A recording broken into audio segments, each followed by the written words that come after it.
Hello नमस्ते सबैजनालाई मेरो नाम चाहिँ अनिता पौडेल हो। यो चाहिँ मेरो फर्स्ट ब्लग हो। सो तपाईहरुले चाहिँ हेरेर अनि कस्तो लाग्यो कमेन्टहरु गर्न सक्नुहुन्छ, लाइक गर्न सक्नुहुन्छ। सो यो ब्लग चाहिँ मेरो काठमाडौँ देखिको चाहिँ पोखराको यात्रा हुनेछ। बाटोको यात्रा पनि तपाईले हेर्न सक्नुहुन्छ। सो मेरो बहिनी चाहिँ पोखरामा छ र हामी चाहिँ उसलाई नभनिकिन सरप्राइज पनि दिन जान्छौँ र घुमेर पनि आउँछौँ। सो अनि खाजा खाने टाइम पनि भएको छ र हामी यहाँ चाहिँ हेर्न सक्नुहुन्छ खाजा पनि खाँदै छौँ। खाजा यही खाँदै हामी बिस्तारै जान्छौँ। सो मेरो ब्लग हेर्नु होला है त। अहिले चाहिँ हामी यहाँ बल्कुको जाममा छौँ। बल्कुमा त एनी टाइम चाहिँ जाम नै हुन्छ, यस्तो छ अहिले जाममै छौँ। यहाँ चाहिँ उहाँ खाँदै हुनुहुन्छ चाउमिन, मोमो चाहिँ खाइसक्नुभयो। यति लामो जाम छ।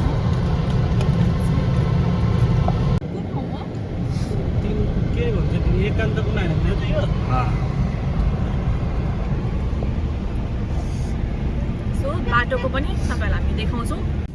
अब चाहिँ हामी मुगलिङको वारी नै पुगिसकेका छौँ।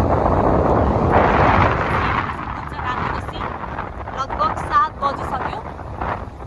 अब मुगलिङ पुनः लागेका छौँ हामी। हेर्न सक्नुहुन्छ कस्तो राम्रो देखिरहेको छ रातिको भ्यू, नाइट भ्यू। त्यस्तो धेरै जाम पनि भएन, आरामले आइयो। हामी आरामले नै बिस्तारै नै गइरहेका छौँ। राम्रो छ।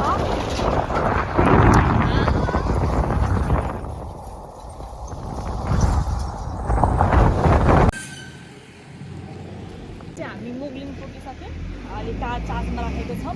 अब केही खाजाहरू खान्छौँ अनि मुगलिङ आउँदाखेरि चाहिँ यो ठाउँमै नै रोक्ने गर्छौँ बढी। आउँदाखेरि पनि जाँदाखेरि पनि चार्ज पनि गर्न मिल्छ, चार्ज गरेसँगै हामीले खाजा खान पनि मिल्छ यहाँनिर। अनि खाजा खाना पनि एकदमै राम्रो छ, सफा छ, एकदम मिठो पनि पाउँछ। वासरुमहरूको लागि तपाईँ ठाउँ छ। अहिले त यहाँ यो केएफसी पनि खुलेछ नि, यहाँ त नयाँ होला है केएफसी चाहिँ।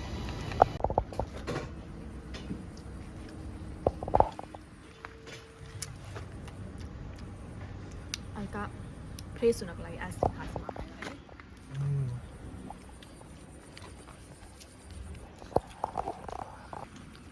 हल्का माथि गर्नु।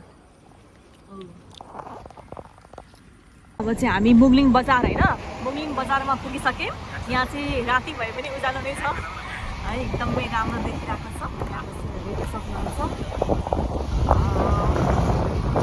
राति नै भइसकेको छ है। राति भइसकेको छ। कस्तो लाग्दैछ बुढो? मलाई त उज्यालो लाग्दैछ, उज्यालो लाग्छ। अघि त्यो ठाउँमा ठ्याक्क मुगलिङ बजारमा चाहिँ उज्यालो थियो नि त, लाइट भएर। अब अहिले यहाँ त अँध्यारो छ र यहाँ चाहिँ अब चेकिङ हुँदैछ। जाऊ जाऊ। हामी चाहिँ जानलाई भन्नुभयो सो सामानहरू ल्याउने गाडीहरूलाई मात्रै चेकिङ हुँदैछ, लाइट नै जानु पर्सनल छैन रहेछ। पुल पनि आयो मुगलिङको, मुगलिङको पुल पनि आयो। अब हामी यहाँबाट साइड लागेर यसरी साइडमा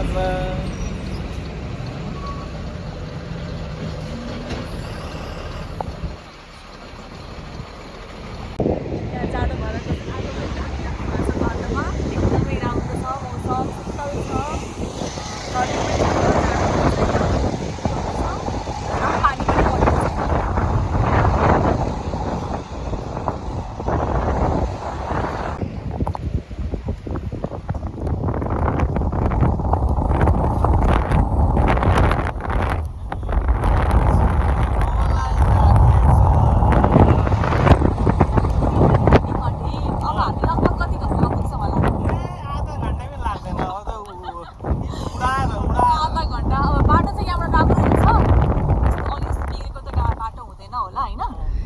बाटोमा चाहिँ कहिलेकाहीँ बाघहरू आउन सक्छ।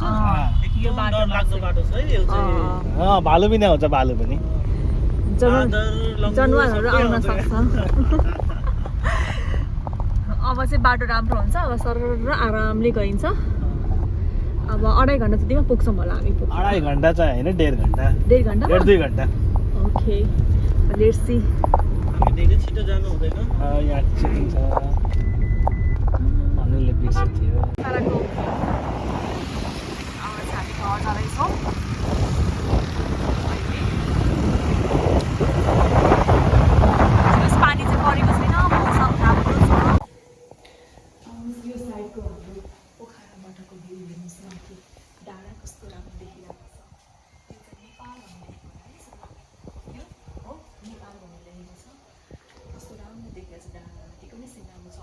बिहान हेर्नुपर्छ बिहानको टाइममा यहाँ कस्तो मजाको हिमाल देख्छ उताको साइड पनि हेरेर जस्तो चाहिँ कस्तो राम्रो देखिरहेको छ मात्र अस्तिसम्म पानीहरू परिरहेको थियो अहिले एकदमै राम्रो भएको छ ठिक छ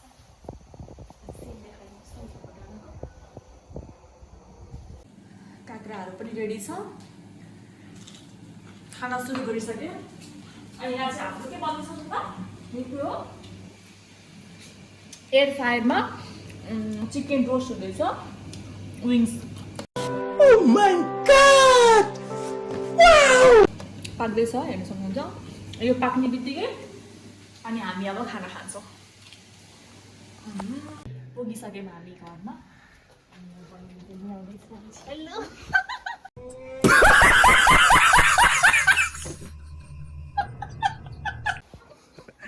उसलाई लाज लाग्यो मैले त यही राखिदिन्छु